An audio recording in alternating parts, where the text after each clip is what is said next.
What's up, Brian Tong here, and welcome to Googlicious for everything Google we're talking about. Now, the Google Pixel might not be the easiest phone to get a hold of right now, but you have a chance to get the Google Home early at Walmart, of all places. Now, according to Reddit users and Android police, the Google Home is on shelves at a few Walmart locations around the US with the $129 price point, but the reports say Walmart employees are not allowed to sell it until its official release date on November the 4th. Now, I can't wait to get my hands on it and compare this to Amazon's Echo, and it's a real exciting time for AI in the home until, it becomes smarter than us.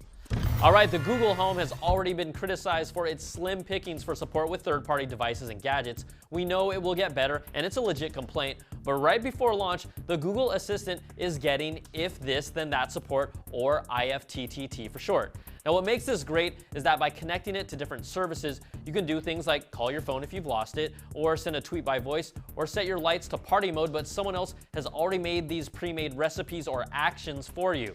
Now, either way, if you have a Pixel or a Home, get on it, and it's worth it.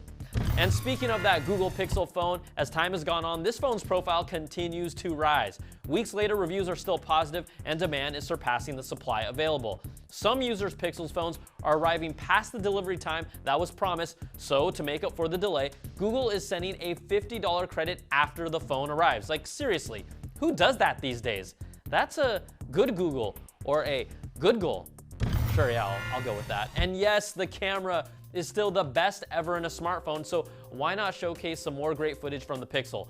This one comes from YouTube channel Cars and Tech by JDM City. Sometimes it's on a slider, other times it's handheld. There's no color correction here, but it shows how it manages to still capture great detail with difficult lighting shots that are pointed directly at the sun at dusk. Now, this other clip comes from Rob Risco, and it shows us how tight its electronic image stabilization is compared to the tractor's movement in front of him. You'll still get times where it's correcting the footage, but the stability overall is really impressive.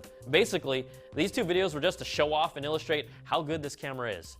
And an update for Nexus 6P owners, you might want to stay away from the Android Nougat update if you haven't done it already. One example shows the Ready Teddy taking a few pictures with his battery at more than halfway charged, but the phone then shuts off and won't turn back on unless you plug it into its charger. Other 6P users are reporting similar issues. It's still early on, but it initially appears to be a software issue with Nougat and not a hardware problem.